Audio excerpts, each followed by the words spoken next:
이사야 보겠습니다. 이사야서 5장 8절 말씀입니다.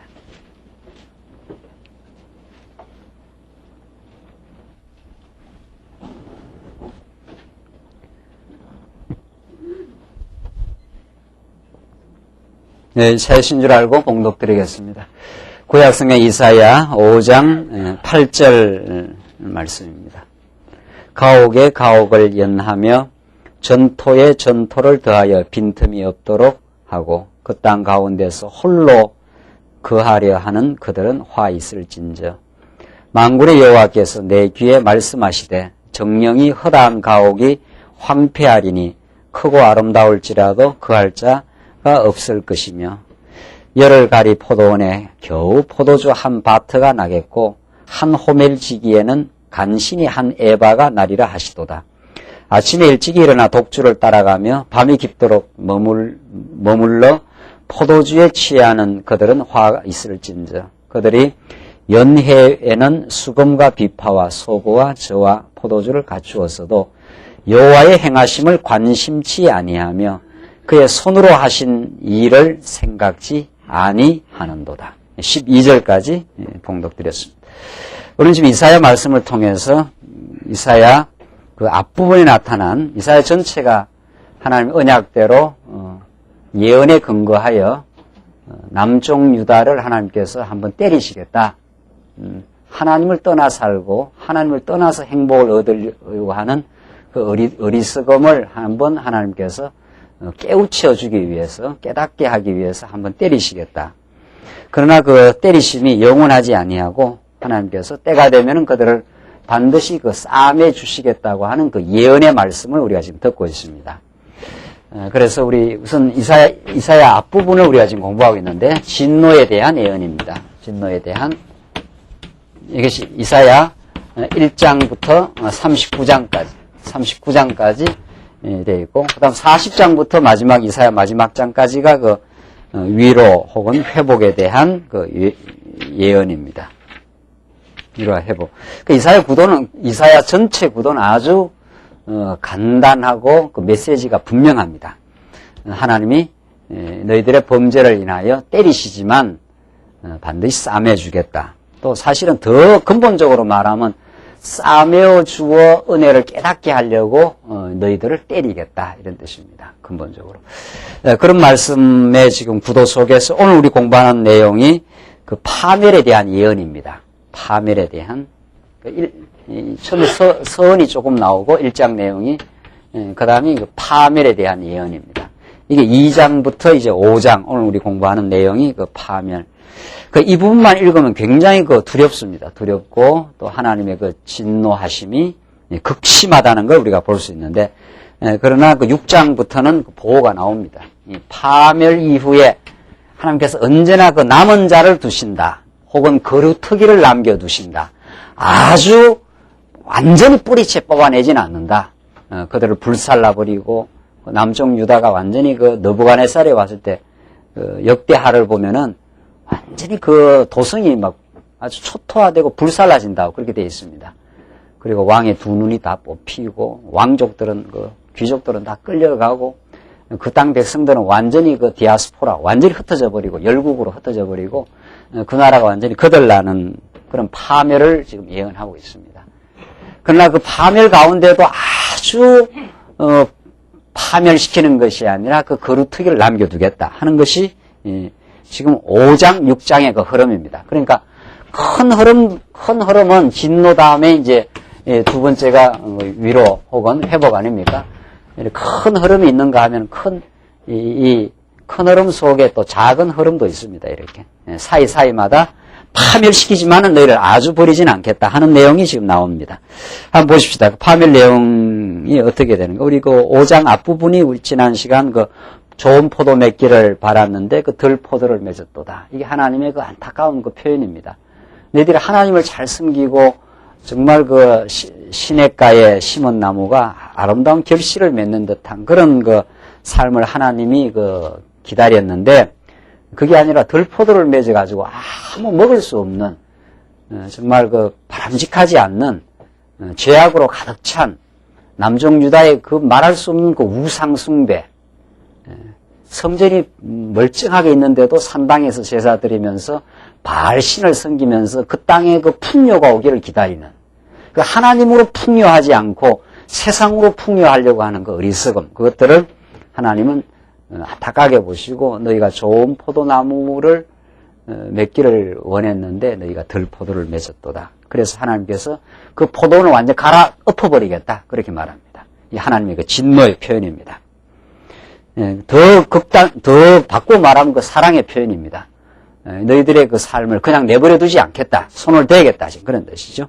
그런 다음 오늘 8절 내용이 이제 나옵니다. 8절부터 2장 그 8절부터 17절 내용이 여호와를 잊어버린 백성에게 임하는 그 재앙을 예언해 줍니다. 여호와를 잊어버린 백성에게 그 재앙을 예언해 준다. 그러니까 재앙이니까 굉장히 그 힘들고 어려운 일을 이제 겪게 되는 거죠. 그러나 하나님을 잊어버렸는데도 재앙이 안 오면 그건 사생자라 그럽니다. 하나님을 잊어버린 그 인생에게 하나님의 사랑의 채찍, 그것은 굉장히 좋은 거지요. 그 사생자이기 때문에 부모가 아주 버려버리는 거지, 자기 아들은 계속 그 빗나갔을 때 그냥 내버려 두질 않는 거지요. 그걸 간섭이라 그럽니다. 하나님의 부모의 사랑의 간섭이듯이 아주 빗나가는데 니는 뭐 나가 죽든지 말든지 놔둬라. 이런 부모가 없다는 거죠. 계속 빗나간다 싶으면은 참다가 이제 그 매를 떨어서 그 간섭하고 들어오는 것이 부모의 심정이듯이, 그러니까 하나님을 잊어버린 백성에게는 뭐가 찾아와야 됩니까? 좀 적극적으로 말하자면 하나님의 그 뜻은 어떻게 되어 있습니까? 하나님을 계속 잊어버리고 살면 하나님이 뭐가 임해야 마땅하다. 재앙이 임해야 마땅합니다. 이때 재앙은 아주 망하라는 재앙은 아닙니다. 그러니까 깨달으라는 재앙이죠. 깨달으라는 재앙. 오늘 이 말씀 우리가 공부해 보면은 우리 삶 속에 이런 것을 느끼게 됩니다. 아, 이게 하나님이 나를 간섭하고 계시는구나. 이런 걸 느낄 수 있어요. 한번 보십시다. 8절. 가옥에 가옥을 연하며 전토에 전토를 더하여 빈틈이 없도록 하고 이 땅 가운데서 홀로 거하려는 그들은 화 있을진저. 이게 그 남쪽 유다 백성들, 특히 그 당시에 그 실권을 가지고 있던 자들의 그 어리석은 행태입니다. 가옥에 가옥을 연하여 전토에 전토를 더하여 확 더 많은 재산, 더 많은 그 땅을 확보하려고 하는 시도들, 이런 뜻입니다. 여러분도 이미 그 여호수아서 공부하신 분들은 아시지 않습니까? 이스라엘 백성들 이렇게 요단 동편 땅 그리고 요단 서편 땅을 이렇게 점령해 들어가가지고 하나님이 이 땅들 어떻게 했습니까? 이미 들어가서 땅을 정복할 뿐 아니라 뭐 해줬습니까? 정복 다음에 하나님이 하신 일이 있습니다. 우리 여호수아서 하면 땅 정복 뭐 이런 것만 머리에 많이 들어와 있지 않아요? 옛날에. 그러나 여호수아 보면 정복도 중요하지만 그 다음 뭘 하십니까? 기억나십니까? 분배가 이게 여호수아서의 상당한 부분 그 양을 차지합니다. 성경에서 상당한 부분 양을 차지하는 그만큼 복음적 의미가 있다, 이런 뜻입니다. 그 무슨 말인가 하면 이 땅을 정복하는 것도 중요하지만 정복하고 나서 어디 이스라엘 백성들 12지파가 살 것을 뭐 해주신다, 이런 뜻입니까? 분배를 해주십니다. 그러니까 정복하고 나서 마음대로 사는 게 아니라는 거죠. 하나님이 다 경계표를 마련해가지고 동은 어디서 어디까지, 서는 어디서 어디까지, 여기서 너 단지파는 어느 지역에 살아라. 이렇게 딱 정해주는 게 있습니다. 이게 분배 사상입니다. 이 굉장히 중요한 복음의 메시지입니다. 그러나 오늘 이 본문을 보면은 하나님이 다 정해줬는데 이 땅 거민들이 하나님의 분배해 주시는 분깃이라 그럽니다. 분깃, 성경에서 나오는 분깃, 그 몫이 있습니다. 그게 가장 이 12지파에게는 가장 충만하고 충분하고 좋은 겁니다. 그러니까 인간의 욕심이 한도 끝도 없는 거죠. 그래서 여기에 있는 세력가들이 더 땅을 많이 차지하려고 하는 모습입니다. 가옥에 가옥을 연하며 전토에 전토를 더하여 빈틈이 없도록 하고 막 채워도 채워지지 않는 그 욕심으로 막 더 이렇게 이제 나온 거죠. 그래서 이 땅 가운데 홀로 거하려 하는 그들은 화 있을진저. 그래가지고 다 차지해버리려고 하는 거죠. 다 차지해버리려고. 그런 자들에게 화가 있을 것이다. 하나님의 진노가 있을 것이다. 이제 그런 뜻입니다. 그러니까 자꾸 감사 안 하고 욕심 부리면 뭐가 찾아온다 이렇게 생각하면 됩니까? 몽둥이가 찾아온다 이렇게 생각하면 틀림없습니다. 감사하는 인생이 가장 안전한 자리입니다. 하나님을 인정하고 감사하는 그 인생이 가장 안전하고 복된 자리인데 우리 인간의 그 어리석음이 가옥에 가옥을 연하고 전토에 전토를 연해서 그냥 이 분배해준 땅에 그냥 살면 되는데 예컨대 뭐 유다지파를 하십시다. 유다지파가 여기에 그 만족을 안 합니다. 인간이. 누구를 잊어버리면 하나님이 여호와 되심 하나님이 뭐 하신 분인데 다 알아서 분배해 줬습니다. 다 알아서 분배를 해줬는데 점점 더 내 이걸로 뭐 만족 못하겠다 이 말이에요. 그러니까 이 땅도 차지하고 이 땅도 막 잡아삼키고 해서 홀로 거한다 그러지 않았어요. 다 막 그냥 지배해가지고 내가 최고다 먼저 이렇게 하는 거죠. 그게 이제 하나님을 잊어버린 그 인생의 모습, 그 감사를 잊어버린 인생의 모습, 허망한 인생의 모습입니다. 이 우주를 다 차지해도 감사 없으면 그 영혼이 그 빈곤한 영혼입니다. 초가삼간에 살아도 참 달새집에 살아도 그냥 오늘 하루 생활에 감사하는 인생이 부유한 인생이듯이 지금 이스라엘 백성이 그런 거죠. 하나님이 다 분별을 해줬으면은 그걸로 그냥 만족하게 살면 되는데 하나님 잊어버렸기 때문에 끝없는 자기 확장의 범죄를 지금 시도하고 있습니다. 9절, 이 못 말리는 병이죠. 만군의 여호와께서 내 귀에 말씀하시되 정령이 허다한 과옥이 황폐하리니. 그러면 많이 취한 허다한 과옥이 이제 하나님께서 허물어 버리겠다. 황폐하게 만들어 버리겠다는 거죠. 크고 아름다울지라도 그할 자가 없을 것이며 열흘가리 포도원에 겨우 포도주 한 바트가 나겠고. 이 말은 무슨 말인가 하면 열흘가리 포도원이니까 열흘 동안 그 포도원을 갈아야 되니까 상당히 그 넓은 포도원이다 그런 뜻이죠. 거기에 포도주 한 바트가 나겠고 그 뭐 취해봐야 조그맣게 안 나온다 이런 뜻입니다. 그 이 말이 무슨 말입니까? 막 하나님 떠나가지고 욕심 부리고 많이 차지하고 내가 최고다 해도 마음의 결실이 있다 없다? 없다 이런 뜻입니다. 이게 막 땅은 많이 차지해갖고 막 열흘가리 포도원이니까 얼마나 열흘 가려면 뭐 포도원이 얼마야 됩니까? 뭐 모르겠어요. 자, 열흘을 갈아야 되니까 포도원이 크다 이런 뜻이지. 뭐 요즘으로 치면 한 1000평, 2000평 막 땅을 막 차지했어요. 그런데 막상 포도주를 짜니까 한 바트니까 포도주가 조금밖에 안 나온다 이런 뜻입니다. 참 이사야 하여튼 시적 표현이 대단해요. 네, 이사야는 표현이. 그러니까 뭐 많이 취하고 욕심 부리고 막 그냥 아각대고 눈이 뻘개갖고 사는데 집에 돌아와서 마음에 감사가 없다 그런 뜻입니다. 사람 마음의 감사와 마음의 평안과 안정이 없으니까 아무것도 아니에요, 그게. 열흘가리 포도원을 그렇게 많이 가지고 있는들 뭐 하겠냐, 이 말입니다. 하나님 잊어버렸으니까. 여호와를 잊어버렸으니까. 여호와를 잊어버린 너 인생에 황폐가 찾아온다. 이게 우리 하나님, 우리 사랑하는 방법입니다. 여호와를 떠나서 마음에 충만과 행복이 있느냐 한번 확인해봐라, 이런 뜻이에요. 남쪽 유다 너희들 내가 분배해준 땅에서 만족을 못 누리고 가옥에 가옥을 연해서 막 더 막 하고 있는데 마음에 황폐하다.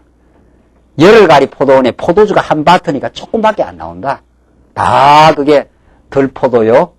다 참된 마음의 결실이 없다. 그런데 그게 진노입니다. 그게 진노예요. 그 진노라는 게 여러분들 꼭 뭐 우리 재산이 날아가고 뭐 누가 죽고 이런 게 아니고 마음의 황폐함이 진노입니다. 마음의 열매가 없어요. 예수를 떠나면. 그게 하나님이 여러분과 저를 사랑하시는 방법입니다. 이야, 이거 내 마음이 이렇게 황폐하구나. 마음의 결실과 마음의 시원함이 없구나. 그게 하나님을 떠났다는 징조입니다. 그게. 문제의 원인은 다른 데 있지 않습니다. 여호와를 잊어버렸느냐, 여호와를 기억하느냐. 거기에 우리 인생의 모든 게 달려 있어요. 11절을 보십시다. 아침에 일찍 일어나 독주를 따라가며 보십시오. 아침에 일찍 일어나서 독주를 따라가니까 이게 이 인간이 제대로 되겠습니까? 술은 저녁에 한잔 하는 거지, 한잔 하더라도 말이죠. 술 한잔 안 해봤습니까? 왕년에? 술은 그 직장 마치고 한잔 그냥 피곤할 때 한잔 하는 거. 이건 아침에 독주를 하니까 이 완전히, 정신이 하나님으로부터 완전히 벗어난다. 이런 뜻입니다. 구약의 독주, 여기 전부 이런 말들은 영혼의 상태입니다. 영혼의 상태. 하나님 다 잊어버렸다 이 말이죠. 감사가 없다 이 말이죠. 욕망에 이끌려 다닌다 이런 뜻입니다. 이 말이 이 영혼의 상태예요. 독주를 마셔버렸으니까 영혼이 완전히 하나님을 잃어버린 거죠. 그러니까 잘 때도 만족이 없고 일어나서도 감사함이 없고 말이죠. 그게 하나님 잊어버린 욕망에 시달리는 인생의 모습입니다.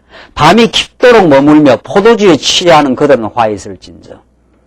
이 구약에는 포도주고 신약으로 말하면 욕망의 포도주에 취한 인생들, 감사가 없는 인생들 화 있을진저 이 말이죠. 그들이 연회에는 수금과 비파와 소고와 저와 포도주를 갖추었어도 이게 이제 신바람나게 막 노는 거죠. 연회에는 축제를 벌였어요. 잔치를 벌여가지고 수금도 있고 비파도 있고 소고도 있고 얼마나 육체의 쾌락을 하나님 떠나서 행복하고 즐겁고 즐거워 보려고 이런 걸 뭐라 그럽니까? 발악하는 거 있잖아요. 예, 즐거워 보려고. 그러니까 하나님을 모르는 인생은 어떤지 행복하게 살아야 되거든요. 인간의 행복이 인생의 목적이니까. 그러니까 하나님을 떠나서 인생이 즐거워 보려고 그 발악을 하는 겁니다. 발악을. 이 현대 문화가 그 발악성 문화예요. 모르십니까? 현대 문화는 발악성 문화입니다. 이 악이 막 받쳐가지고 마음에 행복이 없으니까 뭐 행복을 찾아봐야 될 거 아니에요.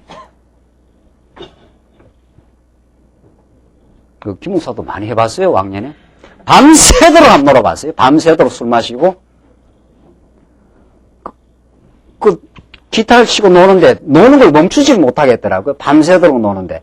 왜냐하면 한 3시, 4시까지 놀다가 탁 멈추면은 그때 허탈함을 메꿀 길이 없어요. 그러니까 눈이 뻘개가고 노는 거죠. 눈이 뻘개가지고 새벽이 맞도록 끝까지 노는 거죠. 그래갖고 허전해 끝나고 말이에요. 허전해가지고. 그런 거 안 해봤습니까? 네. 그러니까 이렇게 연회를 벌이고 해도 여호와의 행하심을 관심치 아니하며 그의 손으로 하신 일을 생각지 아니하는도다. 하나님을 생각 안 한단 말이에요. 하나님께 관심이 없어요. 이 현대 문화가. 발악성 문화지요. 하나님께 관심이 없고 하나님부터 만족이 없으니까 뭐를 해서 스트레스를 풀고 뭔가 즐거운 일을 만들어야 될 거 아니에요? 뭔가 즐거운 일을. 그 인간이 만들어서 인위적으로 만들어서 즐거운 일은 그거는 내 영혼을 충만하고 만족하게 못합니다. 절대로.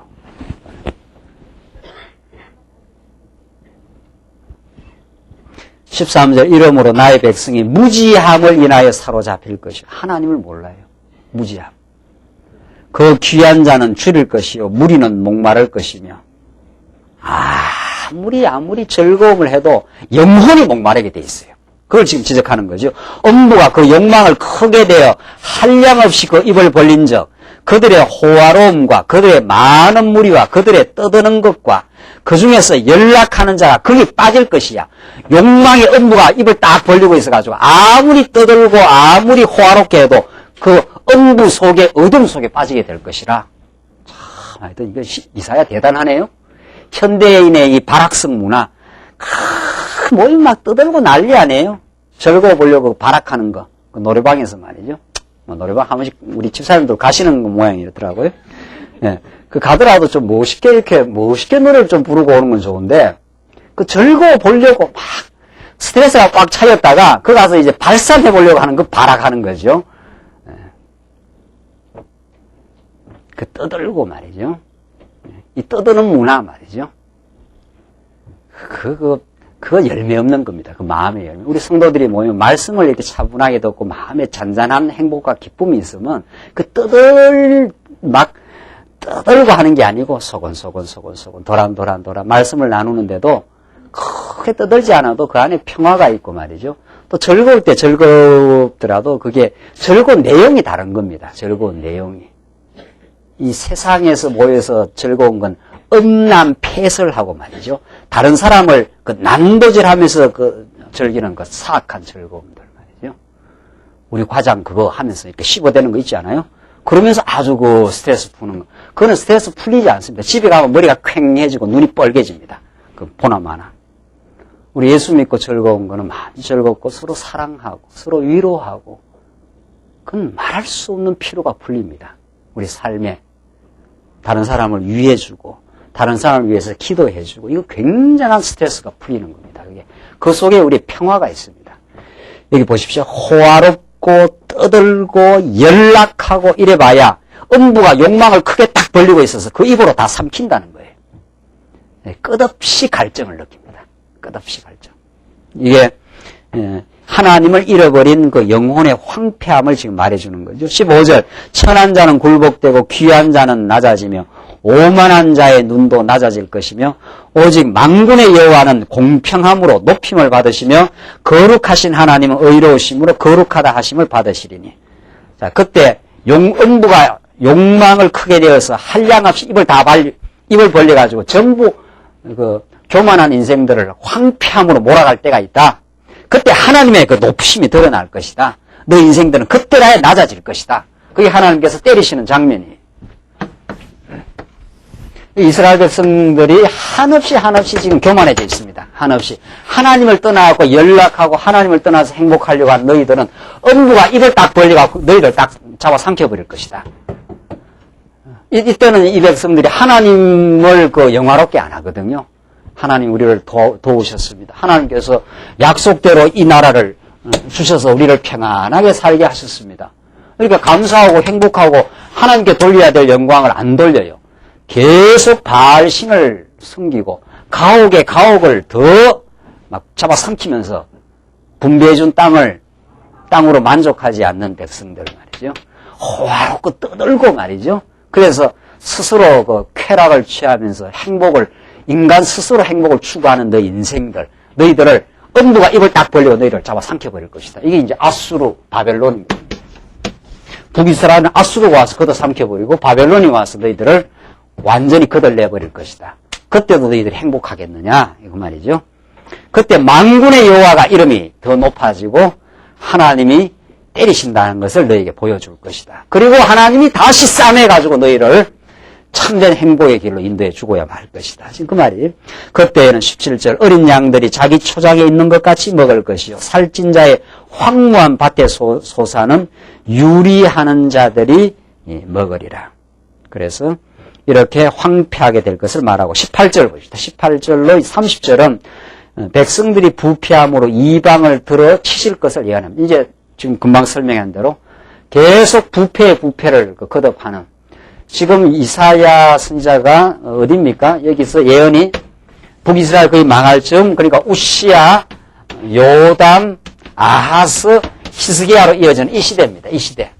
우시야가 제사장 노릇하면서 월권 행위를 하고 요담, 아하스가 아주 악독한 왕입니다. 아주 하나님을 떠나가지고 제사를 제 멋대로 바꾸고 율법에서 하라고 한 그 제단을 자기 멋대로 바꿉니다. 다메섹에 가가지고 이방 제단을 보고 지 멋대로 바꾸면서 아주 하나님을 떠나가는 하나님을 잊어버리는 그런 왕들입니다. 그런 왕들 이 시대에 너희들 조금 있으면 이방을 들어서 너희들 거들낼 것이다. 하나님께서 그냥 안 둔다 너희들. 하나님 떠나서 마음대로 죄악을 행하면서 하나님 떠난 백성 너희들 바벨론을 들어가지고 너희들을 한번 칠 것이다. 그게 18절에 나옵니다. 한번 보십시다. 거짓으로 끈을 삼아 죄악을 썰며 술의 줄을 함같이 죄악을 끄는 자는 그 화 있을진저. 그러니까 하나님 잊어버리면 남는 건 인생의 거짓밖에 없습니다. 범사가 하나님이 하신 일입니다. 이게 진실입니다. 그게 진리입니다. 그 하나님 잊어버렸으니까 전부 누구를 자랑해야 되겠어요? 내가 했거나 내가 이뤄냈구나. 이게 다 거짓입니다. 다. 이 세상은 그래서 거짓으로 만연되어 있습니다. 이 도덕적 거짓이 아니고 종교적 거짓이거든요. 하나님이 모든 일을 행하시고 우리를 보호하시고 인도하시는데 그 하나님을 잊어버렸기 때문에 모든 인생이 자기가 한다는 거예요. 내가 잘나서 내가 직장에서 내가 이뤄낸 일이라 그게 다 거짓입니다. 이거 오늘 본문 나오는데 거짓으로 끈을 삼아 죄악을 끌며 그러니까 잡아 당기는 것마다 거짓밖에 없어요. 인생은 하나님 떠나면은 19절 그들이 이르기를 그는 그 일을 속속히 이루어 우리로 보게 할 것이며 이스라엘의 거룩한 자는 그 도모를 속히 임하게 하여 우리로 알게 할 것이라 하는도다. 이게 조롱하는 겁니다, 이거 지금. 무슨 말인가 하면은, 거짓으로 온 나라를 이끌고 자기 인생을 하면서도 이스라엘의 거룩한 자는 그 도모를 속히 임하게 우리로 알게 할 것이라. 하나님이 있으면 한번 해봐라. 뭐 이런 식이에요. 그래도 우리는 끄떡 안 한다. 이런 식입니다. 그러니까 하나님을 아주 만홀히 여기고, 하나님을 아주 헌신짝처럼 내팽개 쳐버리고, 우리가 이 나라를 이끌어 간다는 식의 인본주의 사고방식, 우리 인간의 보편적인 죄악된 사고방식을 지금 이사야는 지금 지적해내고 있습니다. 20절 보십시오. 악을 뭐라 그럽니까? 선하다 하며, 선을 악하다 하며. 이 완전히 뒤집어진 인생입니다. 그러니까 완전히 악을 선하다 해요. 로마서에서 너무도 잘 나와요. 자기들만 범죄하는 것이 아니라 그렇게 하는 자를 어떻게 해요? 의롭다 한다 그랬어요. 그러니까 하나님 잊어버리면은 뭐 인생은 갈 때까지 가는 거죠. 하나님을 잊어버리면은 인간이 범죄를 행하지 않습니까?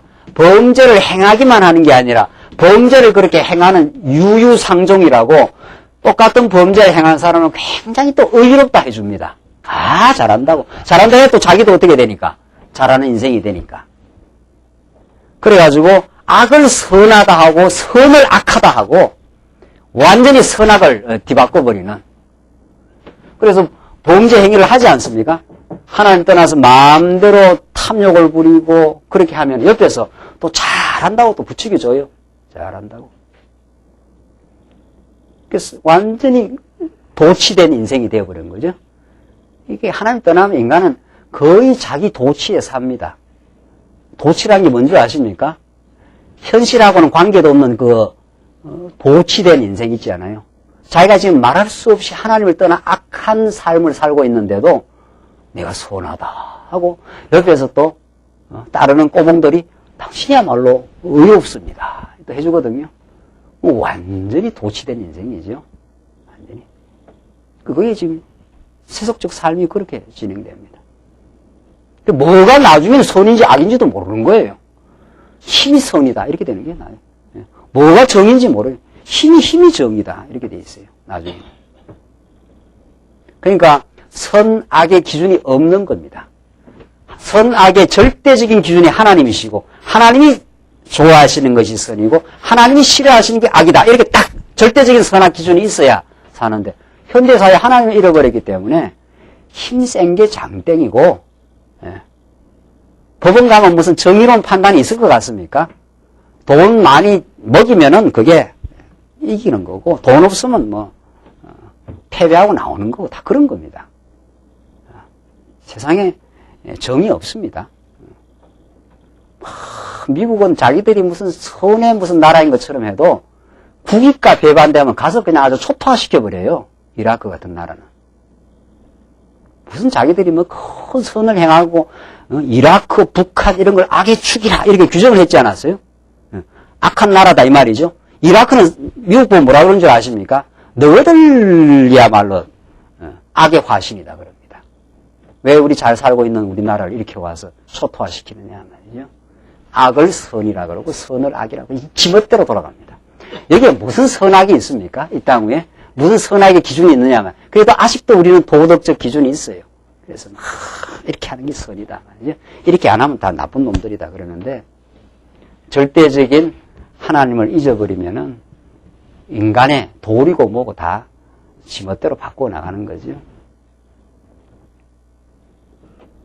그래서 악을 선하다 하며 선을 악하다 하며 흑암으로 광명을 삼으며 광명으로 흑암을 삼으며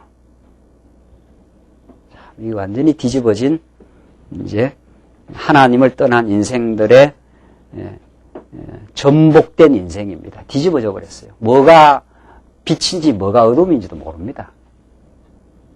쓴 것으로 단 것을 삼으며 단 것으로 쓴 것을 삼는 그들은 화 있을진저. 쓴 것으로 단 것을 쓴 건데도 그걸 단 것으로 이렇게 뒤바꿔치워버리고 단 것으로 또 쓴 것을 바꿔버리고 모든 가치 기준이 다 혼란이 왔다 이런 뜻입니다. 이 현대인들의 예수 떠난 사람들, 하나님을 모르는 인생들의 혼란된 가치 기준을 지금 이사야서가 지금 잘 밝히고 있습니다. 21절 스스로 지혜롭다 하며 스스로 명철하다 하는 그들은 화 있을진저. 스스로 지혜 있다 하고 스스로 명철하대요.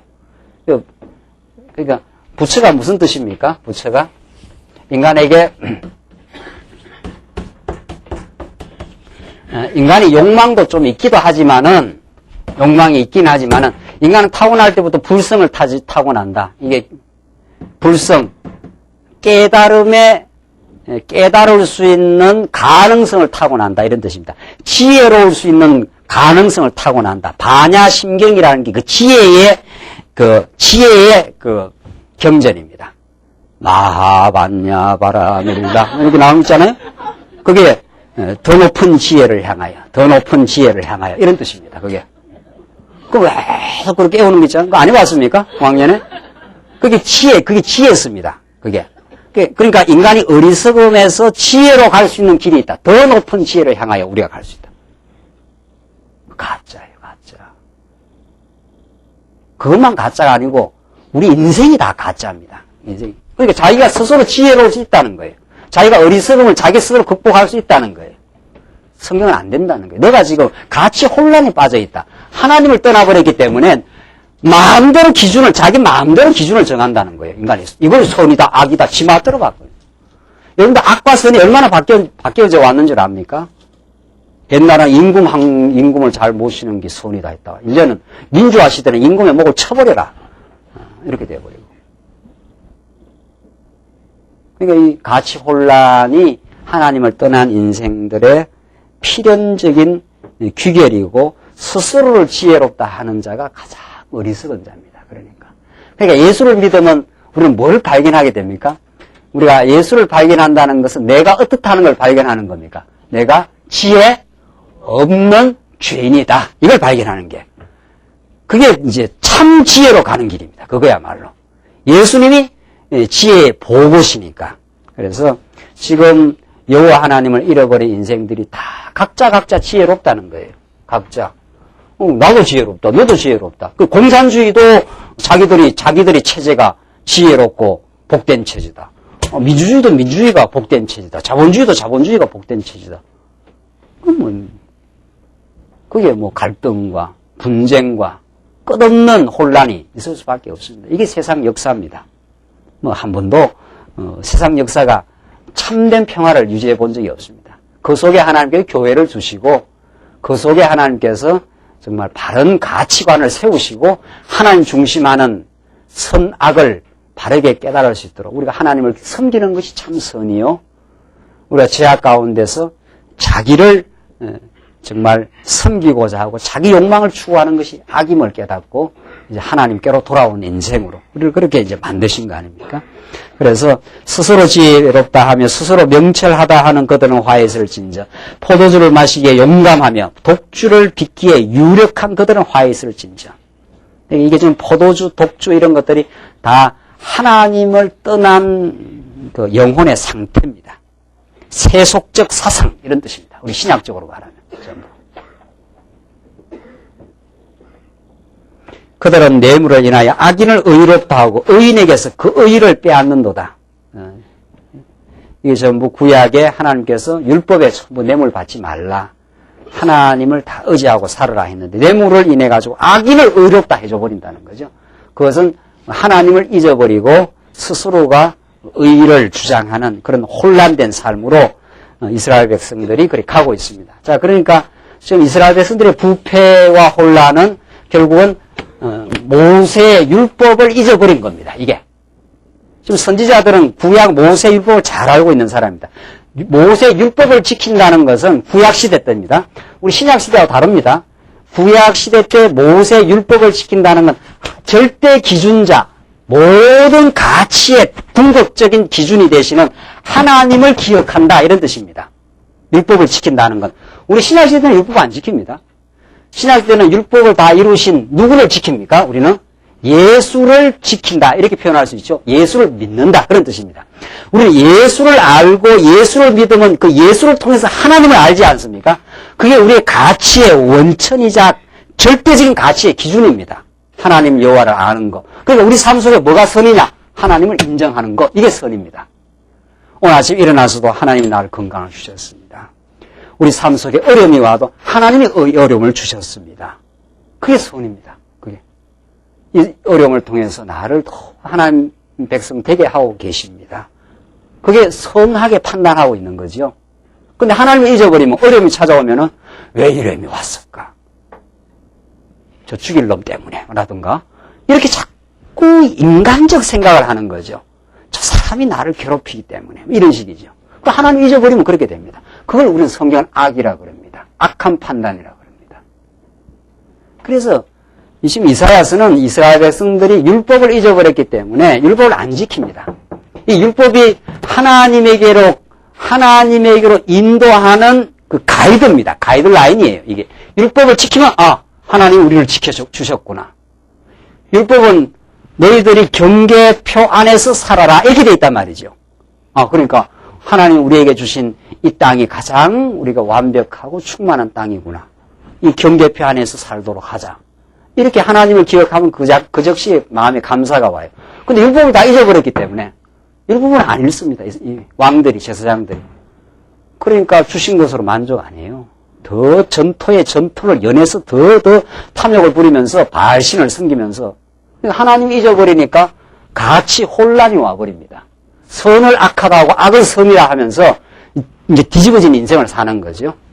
자기가 지금 하나님 떠나 살면서도 그게 잘 사는 걸로 지금 생각하잖아요.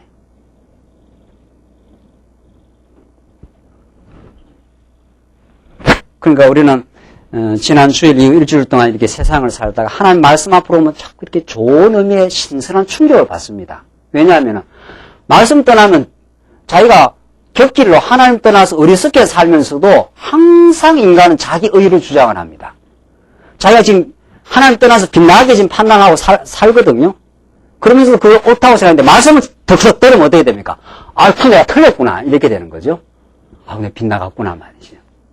그래서 바른 길로 복원되게 됩니다. 이게 하나님 우리를 사랑하는 방법입니다. 그래서 말씀을 들을 때마다 내가 옳다고 생각한 것이 틀렸고 또 내가 막 낙심하고 생각한 것이 낙심할 이유가 없고 이렇게 됩니다. 그래서 계시의 말씀은 우리에게 바른 방향을 이제 가도록 제시해 주는데 이스라엘 백성들의 한번 보십시오. 뇌물을 인하여 다 범죄하고 24절 이로 인하여 24절로 이제 지금 5장 24절로 끝까지 계속 나오는데 부패한 모습입니다. 이로 인하여 불꽃이 거루터기를 삼킴같이 마른 풀이 불 속에 떨어짐같이 그들의 뿌리가 썩겠고 자 보십시오. 뿌리가 썩어요. 뿌리가 하나님을 떠나면 우리 인생이 그 뿌리가 썩기 때문에 결실이 없는 거죠. 꽃이 티끌처럼 날리니 그들이 만군의 여호와의 뭐라고 했습니까? 율법을 버리며 나오잖아요. 우리가 설명한 대로 이스라엘 백성들의 범죄는 구약시대 때 이스라엘 백성들의 범죄는 모세를 통해서 꼭 그 율법을 늘 기억해라. 율법을 지켜라. 나가든 들어가든 미간에든 문설주에든 율법을 다 붙여놓고 들어갈 때마다 나올 때마다 율법을 늘 기억하고 절기 지키라는 거 절기 지키고 안식일 지키라는 거 안식일 지키고 그렇게 하라는 거예요. 그렇게 해야 그걸 할 때마다 누굴 기억합니까? 우리 하나님이 우리 안식의 땅으로 인도하셨다. 안식을 지키면서. 그 율법이 이스라엘 백성들로 하여금 늘 하나님을 기억하게 하는 장치입니다. 보호의 장치입니다. 그런데 율법을 싹 잊어버렸어요. 제사장들이, 왕들이 율법을 싹 안 보는 거예요. 그 율법을 안 본다는 건 이스라엘 백성들의 마음이 하나님 쪽으로 기우는 게 아니라 이제 끝없는 자기 중심으로 이제 가게 되는 거죠. 정확하죠. 지금 여기 너희들이 왜 여호와 하나님을 잊어버렸는가 하면은 율법을 너희들이 잊어버렸다. 지금 그 말이죠. 그러면 이 말씀은 우리한테는 어떻게 적용되는가? 이게 좀 질문이에요. 우리는 율법을 지키는 것도 아니라는데 우리 신약시대 때는 어떻게 되느냐. 그게 이제 우리가 이사야를 풀어갈 때 중요한 부분이죠. 구약시대 때는 꼭 율법을 지키라 했단 말이죠. 이게 하나님을 기억하게 되는 장치인데 우리 신약시대 때는 율법을 이루신 누구를? 예수를 우리 기억하라 이런 뜻입니다. 나를 사랑하셔서 십자가에서 자기 몸을 던지시고 우리를 사랑하신 분. 지금도 역사를 지배하시는 왕 중의 왕. 지금도 우리에게 하늘에서 진리의 말씀을 우리에게 깨닫게 해주는 참 선지자, 그를 잊어버리지 않으면 우리는 하나님 중심으로 삽니다. 그의 사랑 속에 살고 있다고 우리가 느끼기 때문에 감사하고, 그가 왕이 되셔서 우리 모든 걸 다스리고 통치한다고 믿기 때문에 마음의 평안을 얻고, 그 예수를 잃어버리는 순간 이스라엘 백성들처럼 우리는 곁길로 나가고 악을 선이라 하고 같이 혼란에 빠지고 자기가 누군지 알지를 못하고 방황하는 영혼이 되는 거죠. 그래서 만군의 여호와의 율법을 버리며 이스라엘의 거룩하신 자의 말씀을 어떻게 해요? 멸시하였습니다. 우리가 가장 복된 게 말씀을 소중히 여기는 것. 저는 말씀이 필요합니다. 하나님의 거룩한 계시의 말씀을 나는 들어야 삽니다. 이게 가장 복된 인생입니다. 여러분과 제가 왜 복된 인생이냐 하면은 이 오후 시간도 하나님께서 일주일 내내 직장에서 시달리고 힘들었으니까 오후 시간은 막 바람 쐬러 갈 수도 있지 않아요. 그런데 바람 쐬러 가도 천국 가는데 아무 지장 없습니다. 아무 지장 없어요. 바람 쐬러 갈 수도 있고, 지금 좀 추우니까 바람 쐬러 가는 건 좀 안 맞네요. 아니죠. 겨울철 바다, 이런 거 좋지 않아요. 겨울철 바다. 그런 것도 좋고. 그래도 아무 지장 없어요. 아무 지장 없습니다. 하나님께서 그러나, 그런 것도 해도 또 범죄도 아니에요. 여행 좀 가고 바람 쐬는 게 나쁜 일이겠어요? 그러나 하나님께서 더 우리에게 하나님의 말씀을 사모하는 마음을 주셔서 오늘 이 오후 시간 하나님의 말씀을 소중히 여기는 마음을 주셔서 자꾸 말씀을 들으면 우리 근본 인생이 정립이 되고 내 흐트러졌던 내 마음이 딱 가지런하게 정돈이 됩니다. 이것처럼 우리에게 복된 인생에 사실은 안정과 평화가 없습니다.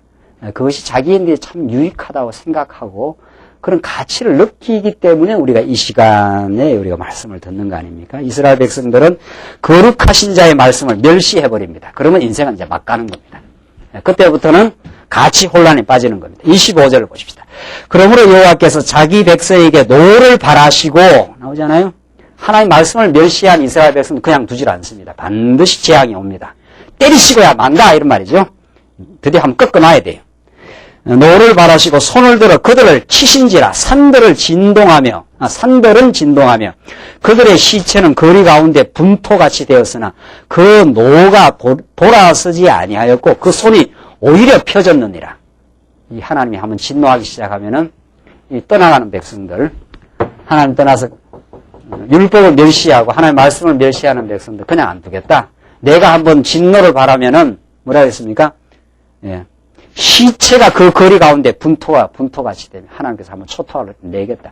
그들 내겠다. 너희들이 행복하다고 하는 그 행복의 근간을 한번 뒤흔들어 버리겠다. 이런 뜻입니다. 이래서 우리 삶에 고단함이 있고 어떨 때는 아픔이 있고 그렇습니다. 그게 우리한테는 너무도 하나님의 사랑의 채찍입니다. 내게로 돌아오라는 하나님의 명령이고 내 안에서라야 너희가 참 행복이 있다고는 하나님의 사랑의 채찍입니다. 그래서 26절부터 이제 이방이 남쪽 유다를 향해서 범람하는 홍수처럼 밀려 들어와서 다 쓸어버리겠다는 뜻입니다. 26절 보십시오. 길을 세우시고 먼 나라를 불러 땅끝에서부터 오게 하실 것이라. 보라, 그들이 빨리 달려올 것이로되 그들 중에 곰핍하여 넘어지는 자도 없을 것이며 조는 자나 자는 자도 없을 것이며. 참 성경 표현 재미나네요. 이 쳐들어오는데 이 남쪽 유다 이 영혼의 잠에 취해가지고 쾌락에 취해서 하나님을 잊어버리고 흥청망청되고 지금 호화로움과 어리석음에 지금 독주에 취해 있는 하나님을 잊어버리고 있는 인생들에게 멀리서 먼 나라를 불러서 여기 와서 치러 오는데 치러 오는 이 인간들이 졸지도 않는다는 거예요. 얼마나 센 인간들이 오는데 그 표현이 그렇게 되지 않아요? 참 하여튼 이들은 정신이 바짝 들어가지고 하나님이 불러서 때리라고 하니까 아수르 불러서 북이스라엘 쳐라. 바벨론 들어가고 쳐라. 이렇게 돼 있어요. 하나님께서 우리 인생들을 들고 칠 때가 있습니다. 그 몽둥이는 정신이 빠당빠당 해가지고 아주 매가 매서워요. 그렇게 돼 있지 않아요? 그 중에 곰핍하여 넘어지는 자도 없대요. 오다가 좀 자빠지기나 해야 내가 좀 덜 아프지 않아요. 오는 인간들은 얼마나 센 인간들인지 몰라요. 아수르, 바벨론, 이런 세력들입니다. 그러니까 내가 뭐 뜨끔뜨끔한 거지, 오면은. 들고 치니까 말이죠. 얼마나 이제, 잠에 취해 있다가 이제 두드리고 맞는 거지요. 조는 자나 자는 자도 없을 것이며 그들의 허리띠는 풀리지 아니하며 허리띠가 한번 딱 풀려야 오다가 뭐 주춤하긴 하는데 허리띠도 안 풀린대요. 그 아시리아 대국, 바벨론 제국이 얼마나 강한 나라들입니까? 이 나라가. 이게 하나님이 준비시켜 놓은 몽둥이들입니다. 이 몽둥이는 부러지지도 않아요. 두들겨 패도. 그러니까 내가 작신작신한 거죠. 맞으면. 아주. 의리하게 맞아야 됩니다. 의리하게 맞아야, 아차! 하고 정신을 차리고, 아이쿠, 하나님 말이죠. 내가 이제는 하나님 품으로 가야 되겠습니다. 이 말이 나오는 거죠. 참, 하여튼, 이렇게 표현이 재밌을 수가 없네요. 그들의 허리띠는 풀리지 아니하며, 그들의 신들매는 끊어지지 아니하며, 그들의 살은 날카롭고, 나오잖아요. 그 모든 활은 당기어졌으며, 그 말굽은 부싯돌 같고, 차바퀴는 회리바람 같을 것이며, 차바퀴가 회리바람 같으니까 얼마나 강력한 군대가 막 밀려 들어온다는 거죠. 그 부르짖는 것은 암사자 같을 것이요 그 소리 지르면 어린 사자들 같을 것이라. 그들이 부르짖으며 물건을 움키어 염려 없이 가져와도 건질 자가 없으리로다. 하나님께서 이때 잠시 떠나가 있을 때라 이렇게 말합니다. 하나님이 잠시 이스라엘 백성의 현장에서 떠나가 있는 시간입니다. 그 시편의 기자들이 하나님 숨어 계시지 말고 우리에게 나타나시옵소서. 우리가 너무 대적들한테 지금 공고함을 당하고 힘듭니다. 이제 그 시간입니다. 이 시간이. 바벨론 하나님께서 너희들 하나님 보다 못해 이제는. 내가 더 이상 참을 수가 없다. 내가 오래 참았다. 내가 1000년을 참았다. 아브라함 이후에 다윗을 거쳐가지고 이때가 지금 721년이거든요. 1000년은 안 되네요. 다윗 시대부터 하면은 뭐 한 몇백 년을 내가 참았다.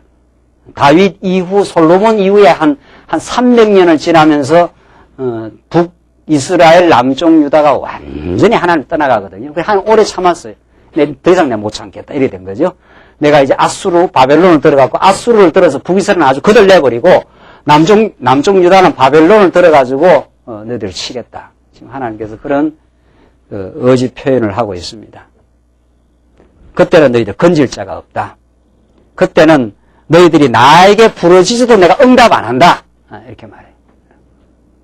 그 애들 말 안 들고 두들겨 패고, 아이고, 엄마, 아빠 잘못했습니다. 하면 금방 놔두는 게 아니에요. 잘못했다 소리, 이제 죽을 소리 나올 때까지 곡 소리 난다 그러잖아요. 그때까지 두들겨 패는. 그때는 뭐 잘못했다 소리 해도 필요 없어. 이제 한번 뜨끔하게 이제 맞아야 되니까. 그렇게 해서 하나님께서 깨닫게 하시고 그 상처난 부분을 또 싸매 주십니다. 하나님 정말 너무도 극적으로 남쪽 유다 백성들을 찾아가시는 분인데 30절 그날에 그들이 바다 물결 소리같이 백성을 향하여 부르짖으리니 사람이 그 땅을 바라보면 흑암과 고난이 있고 빛은 구름에 가리워져서 어두우리라. 어둠의 시간이 찾아오야만 한다. 그때는 하나님께서 숨어 계신다 그럽니다. 바벨론을 들어서 이걸 들고 칠 때 에레미야가 얼마나 울면서 통곡을 하는지 모릅니다. 이 나라 다 거덜 났습니다. 하나님. 왜 이렇게 이방 대질이 강력하고 우리는 이렇게 약해가지고 이렇게 거덜이 납니까? 에레미야가 아주 하나님 앞에 막 신언을 해달라고 그 탄원서를 냅니다. 하나님께서 그때 가만히 있어요. 대답 안 해요. 70년 기간 동안 너희들이 바벨론에 끌려가가지고 고난의 시간, 오늘 표현대로 말하면 구름이 가리워져서 어두워지리라. 그 어둠의 시간이 너희들 그 고통을 시간을 겪어야 된다. 그러나 이 말씀은 궁극적으로 정말 북이스라엘 남쪽 유다, 특별히 남쪽 유다에게 그 역사적으로 성취된 예언입니다. 이게 이사야가 이때 700년쯤 8세기 700 몇십 년 이즈음에 예언했으니까 587년 한 200년 그 이후 되지 않습니까? 그 후에 역사적으로 성취됩니다. 이게 성취되어서 바벨론이 정말 이 나라에 와가지고 시드기야 두 눈 뽑고 이스라엘 백성을 다 데리고 가고 그 나라 불바다 만들고 완전히 그 나라가 황폐하게 되는 파멸의 시간이 있습니다. 그러나 하나님께서 다시 이제 바사왕 고에스를 들어서 그들을 긍휼히 여기시고 그들을 다시 싸매 주시는데 이것이 구약에만 성취된 게 아니고 이 모든 예언들이 마침내 예수 그리스도 안에서 최종적으로 성취되는 사건을 내다보면서 지금 예언하고 있습니다. 예수님 십자가에 죽으시면서 엘리 엘리 라마 사박다니 하나님 나의 하나님 어찌하여 나를 버리시나이까. 완전히 예수님이 저주받아 버림을 당할 때 하나님께서 응답하지 않습니다. 하늘에서. 그게 하늘빛이 다 어두워지고 하나님이 그 하늘 보좌에서 그 우시는 시간입니다. 자기 아들을 십자가에 못 박으면서도 거기서 구원해 주지 않습니다. 그냥 하늘 보좌에서 숨어 계시면서 언약 백성들의 모든 죄악을 탕감해 주시기 위해서 하나님께서 자기 아들을 십자가에 못 박는 캄캄한 어둠이 있는 그 시간을 이사야는 바벨론을 들어서 거들려는 그 시간을 바라보면서 장차 메시아 사건을 지금 바라보고 있는 거죠. 이게 우리들의 그 희망의 날입니다. 소망의 날. 이스라엘 백성들은 그날을 소망했고 우리는 이미 오신 그리스도를 하늘빛이 어두워지는 천지가 진동을 하는 하나님의 아들이 십자가에서 절규하고 버림을 받는 시간 예수님이 우리를 위해서 버려지심으로 이사야 53장에 가면 그가 매를 맞음으로 우리가 나음을 얻었고 이미 지금 이사야 선지서는 장차 오셔서 우리 언약 백성을 위해서 버려지실 예수 그리스도 고난 받으실 예수 그리스도를 내다보면서 지금 이 예언을 하고 그 이 예언은 마침내 2000년 전에 십자가 사건으로 성취되고 말고 그 어둠을 헤치고 예수님 부활하심으로 우리에게는 밝은 생명의 길로 우리를 인도하신 겁니다. 지금 파멸 예언은 장차 오실 우리를 위해서 파멸되시고야 마실 예수 그리스도에 대한 예언으로 최종 성취된다는 것을 우리가 지금 공부를 하고 있습니다. 6장 내용 보시면은 세 번째 선민의 그 보호를 약속해 주십니다. 자, 그러니까 지금 우리는 큰 맥락은 진노에 대한 예언입니다. 이 진노가 하나님의 그 사랑의 그 강렬한 표현이라는 거, 이걸 우리가 이미 전제하고 이 말씀을 지금 보고 있지 않습니까? 구약에는 바벨론을 통해서 남쪽 유다를 파멸시키지만은 그것이 마침내 예수 그리스도를 통해서 우리의 가장 그 뜨거운 사랑을 우리에게 하는 하나님의 그 예언적 언약입니다. 예언적. 자, 그 파멸을 넘어 반드시 하나님께서 거루터기를 보호하시겠다 하는 것이 6장 내용입니다. 그러니까 우리는 때로는 우리가 하나님 앞에 매를 맞아도 염려할 게 없는 거죠. 매를 맞고 우리는 더 건강해지는 겁니다.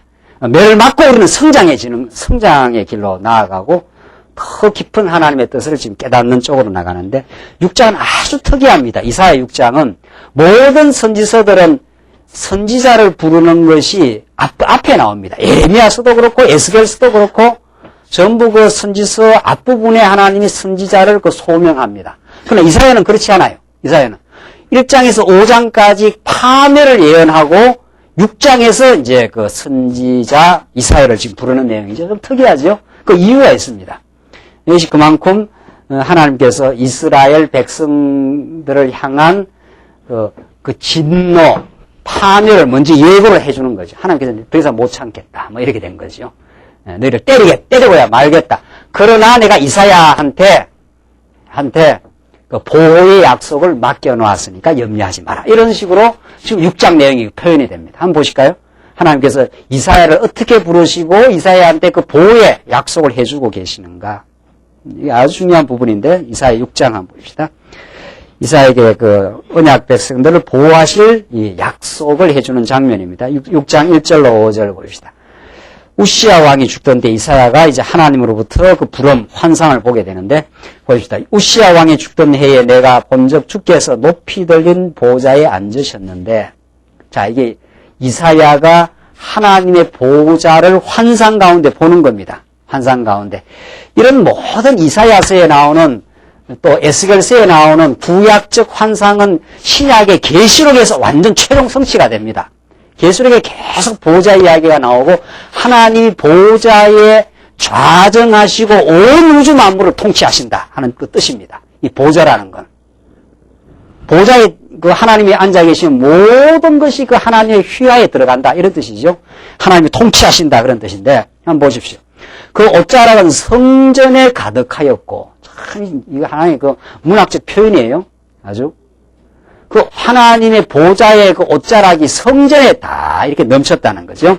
서랍들은 모셨었는데 그 6날개가 있고 그 둘로는 그 얼굴을 가리었고 그 둘로는 발을 가리었고 그 둘로는 날며 서로 창화하여 가로되 거룩하다 거룩하다 거룩하다 만군의 여호와여 그 영광이 온 땅에 충만하도다. 그러니까 이것이 이사야가 본 하나님에 대한 그 환상입니다. 야, 이거 하나님 대단한 분이다 이 말이죠. 보좌에 앉아서 온 우주 만물을 다스리는 분. 그가 통치하고 다스리기 때문에 지금 남쪽 유다에 말할 수 없는 그 파멸이 예언되고 있어도 그 하나님이 보좌에서 마침내 보호할 것이다. 지금 그 말이 있거든요. 지금. 거룩하다, 거룩하다, 거룩하다. 이 세상과 완전히 구별하여 초월해 있는 그 만군의 여호와 하나님이 온 천하를 지금 다스리신다. 4절 이같이 창호하는 자의 소리로 인하여 문지방의 터가 요동하며 집에 연기가 충만한지라. 문지방이다 요동하는 하나님의 그 절대적인 능력의 지금 계시가 지금 드러나고 있는 거죠. 그때 내가 말하되 화로다 나여 망하게 되었도다. 나는 입술이 부정한 사람이요 입술이 부정한 백성 중에 거하면서 만군의 여호와의 이신 왕을 배웠음이로다. 그러니까 하나님의 보좌를 혹은 하나님을 대면하는 모든 인생들의 고백이 이렇게 나옵니다. 이사야 선지자도 마찬가지인 거죠. 이사야도 여러분과 저와 다름없는 한 인생에 불과한데 하나님이 특별히 하나님의 보좌에 계신 그 뜻을 이사야에게 지금 전달해 주고 있지 않습니까? 그러니까 선지자는 아주 독특한 지위입니다. 구약의 선지자는 하나님으로부터 뜻을 받은 사람이 돼 이제 택한 백성들에게 그 뜻을 전달해 주는 사람 아닙니까? 뜻을 전달. 자, 그러니까 선지자는 어떤 그 위치에 있는 사람입니까? 이게 선지서 연구할 때 아주 중요한 부분인데, 선지자는 실제는 우리 타락한 이스라엘 백성과 이사야가 다를 바가 없습니다. 그러니까 하나님 보좌에 앉으시고 보좌 위에서 천하 만물을 통치하시는 그 통치권 앞에 압도된 거지요. 이사야가. 얼프 내가 죽었다. 하나님 앞에서 내가 망하게 되었다. 하나님을 직접 배웠으니까. 그런 말. 그 말은 이사야도 어떻다는 겁니까? 다른 여러 이스라엘 백성과 다를 바 없는 뭐라는 겁니까? 죄인입니다. 예. 모든 선지자가 그래요. 모세 같은 그 탁월한 선지자, 최고의 이스라엘의 그 선지자도 똑같은 범죄한 인생이죠. 그러나 하나님께서 범죄한 인생을 하나님의 뜻을 전하는 특권적인 자리에 올려놓습니다. 이게 선지자입니다. 그러니까 아무나 하나님의 뜻을 받는 게 아니죠. 구약시대 때. 선지자라야 하나님의 보좌의 뜻을 받습니다. 이게 그렇죠? 보좌에 앉은 것을 보았는데 이제 이사야한테 하나님의 보좌에 앉은 그 하나님의 뜻을 가서 전하라. 이 백성들이 망하게 된다고 전하라. 지금 이제 나오지 않아요. 오늘 6장 내용을 다 하지는 못하는데 우리 다음 시간 하나님 가서 뭘 전할까요? 그러니까 그 이스라엘 백성들의 눈이 감기게 하고 못 듣게 하라. 그렇게 말합니다. 희한한 하나님의 말씀을 듣습니다. 우리는 보통 전하라 하면 또 뭘 전하라 그러는데 하나님께로 돌아오라 이런 거잖아요. 이사야는 그게 아니에요. 가서 말하는 거예요. 눈을 다 감기게 해라. 그래, 왜 감기게 해야 되는가 하면은 중간쯤 지금 타락의 중간쯤 가고 있습니다. 이사야 부름을 받을 때 남쪽 유다가 중간쯤 가다가 돌아오면 어떻게 됩니까? 안 돼요. 한번 애를 때릴 때 어설프게 때리면 이거 기만 키웁니다, 이게. 아, 이거 엄마 때려봐야 별거 아니구나. 이렇게 돼요. 한번 매를 들었다 하면 어디까지 가야 돼요? 작살이 나도록.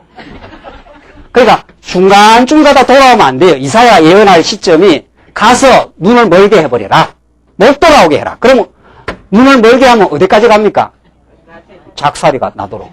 여기서 무너져야 돼요. 여기서. 이게 이사야 예언의 특징입니다. 재밌죠? 아주 이사야 예언은 아주 특징이 있고, 자, 이게 하늘 보호자로부터 받은 이사야의 임무입니다. 하나님의 뜻입니다. 그러니까 선지자라는 것은 인간과 똑같으면서도 하나님의 특별한 소명을 받았기 때문에 하나님의 뜻을 파악할 수 있는 자리로 올라가는 거죠. 원래는 어떤 자리인데 원래는 죄인이에요. 그러니까 지금 이사야가 나는 망하였도다 그러잖아요. 만군의 여호와이신 왕을 내가 배웠습니다. 내가 죽었다 이 말이죠. 하나님 직접 보면 죽습니다. 타락한 죄인은. 그러나 하나님이 이사야를 선지자로 불렀기 때문에 하늘 보좌의 뜻을 선지자 이사야가 이제 발견하는 거죠. 발견하고 그것을 이제 선포합니다. 멸망을 선포하는 거예요. 너희들 망한다 이 말이거든요. 망하지만 아주 망하게 하지 않는다. 이게 6장 마지막에 6장 마지막 절 한번 보실까요? 6장 마지막 절 거룩한 씨가 이 땅에 뭐라 그랬습니까? 거루터기니라. 그 거루터기는 남아있는 것 같이 거룩한 씨가 그 땅에 거루터기니라. 이게 이사야에게 준 그 소명입니다. 그러니까 이사야 선지자는 하나님 앞에서 받은 사명이 남쪽 유다가 지금 부패하고 있는데 더 부패하게 된다. 이걸 예언받았습니다. 눈을 감기게 하라. 못 깨닫게 해버려라 아예.